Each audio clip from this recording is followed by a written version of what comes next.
प्रणाम मित्रों। तो चलिए आज हम लोग हिंदी साहित्य की एक विधा उपन्यास पर चर्चा करते हैं। उपन्यास मानव जीवन तथा समाज पर आधारित पूर्ण कथानक होता है। उपन्यास में जीवन का संपूर्ण चित्रण होता है। उपन्यास मानव जीवन तथा समाज के विभिन्न घटनाओं का संग्रहित रूप होता है।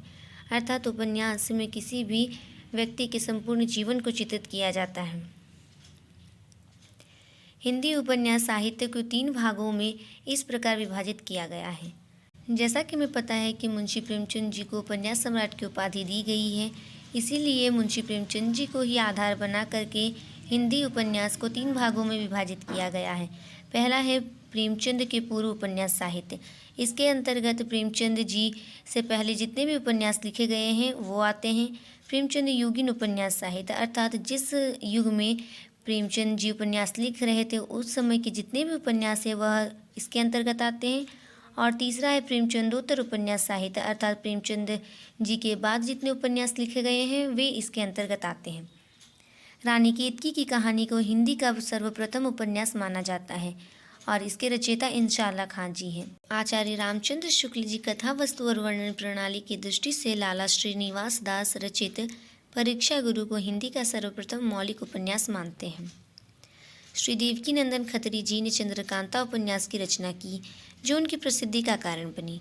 चंद्रकांता एक तिलस्मी उपन्यास है तथा इसकी लोकप्रियता का अनुमान इसी बात से लगाई जा सकती है कि इनकी रचना चंद्रकांता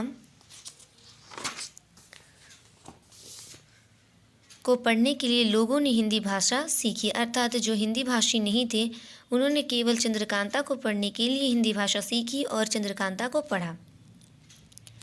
तिलस्मी उपन्यास परंपरा के समान जासूसी उपन्यासों की एक परंपरा चल पड़ी, जिसके प्रवर्तक श्री गोपाल राम गहमरी थे।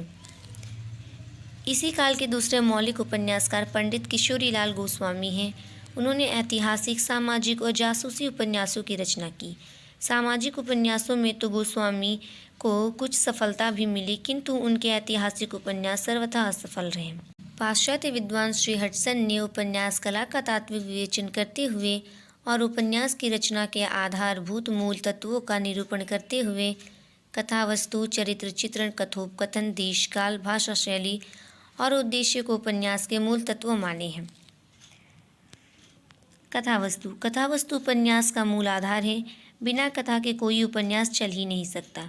कथा वस्तु के युग एवं काल की दृष्टि से 3 भेद हैं। पहला है भूतकाल, वर्तमान काल और भविष्य।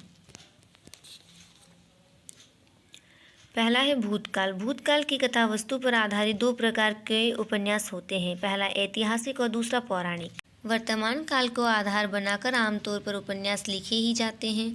भविष्य की कल्पना करके भी कुछ उपन्यास से हिंदी में लिखे गए हैं, जैसे जैनेन्द्र का उपन्यास जयवर्धन, जिसे भविष्य की कल्पना करके लिखा गया है। कथा संविधान की दृष्टि से 2 प्रकार की कथाएं होती हैं, आधिकारिक कथा एवं प्रासंगिक कथाएं। आधिकारिक कथा पूरे उपन्यास में आरंभ से अंत तक एक ही होती है। प्रासंगिक कथाएं एक या अनेक हो सकती हैं। हडसन जी ने उपन्यास की कथा वस्तु की सामान्य विशेषता को स्पष्ट करते हुए कहा है कि वह उपन्यास वास्तव में श्रेष्ठ है जो आकार में बड़ा, विस्तृत और गंभीर रूप से उन घटनाओं पर आधारित होता है जो जीवन के संघर्ष को प्रभावित करती है। चरित्र चित्रण पात्रों के क्रियाकलाप से संबंध रखता है। पात्रों के बिना काम का अस्तित्व नहीं हो सकता। पात्रों के चरित्र ही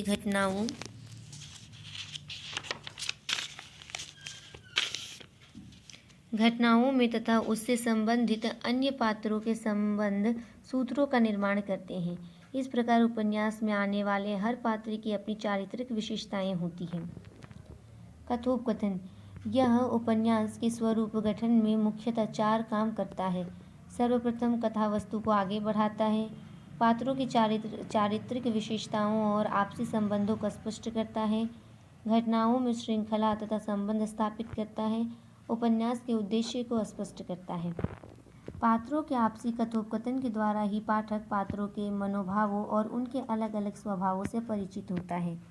विभिन्न पात्रों के आपसी विरोधी मतों को व्यक्त करने वाले कथोपकथन के द्वारा ही उपन्यासकार उपन्यास के उद्देश्य और विचार को स्पष्ट करता है। कथोपकथन से तात्पर्य है संवाद से। देश काल या वातावरण। देश काल या वातावरण सामान्यतः कथानक के मर्म और पात्रों की विशेषताओं को उभारने की पृष्ठभूमि प्रदान करता है।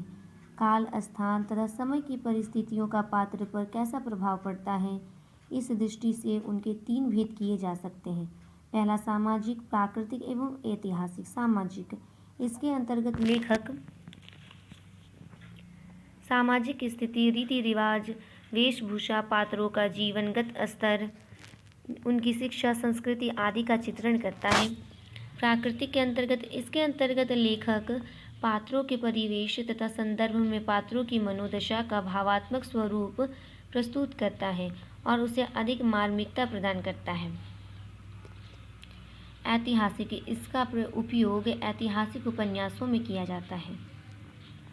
भाषा शैली, भाषा शैली उपन्यास के तत्वों में अपना प्रमुख और महत्वपूर्ण स्थान रखती है, क्योंकि बिना प्रभावशाली भाषा शैली के कोई भी सजीव कथानक नीरस हो जाता है।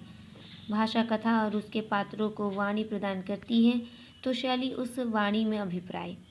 भाषा सरल, सजीव, पात्रानुकूल, रोचक, मर्मस्पर्शी, प्रभावपूर्ण और प्रभावकारी होती है। शैली अनेक प्रकार की होती है, जैसे वर्णनात्मक शैली, आत्मकथात्मक शैली, पात्रात्मक शैली, डायरी शैली, जीवन शैली और मिश्रित शैली आदि। अधिकांश उपन्यासों में एक साथ कई शैलियों का प्रयोग पाया जाता है। भाषा शैली का महत्व इसलिए भी अधिक है क्योंकि इन्हीं माध्यम से लेखक अपने उपन्यास को प्रभावमय और मर्मस्पर्शी बनाता है।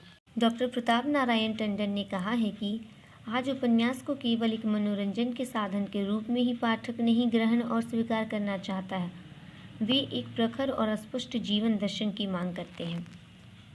हेनरी जेम्स के अनुसार उपन्यास के अस्तित्व का एकमात्र कारण यही है कि वह जीवन का प्रतिनिधित्व करने का प्रयत्न करता है। धन्यवाद।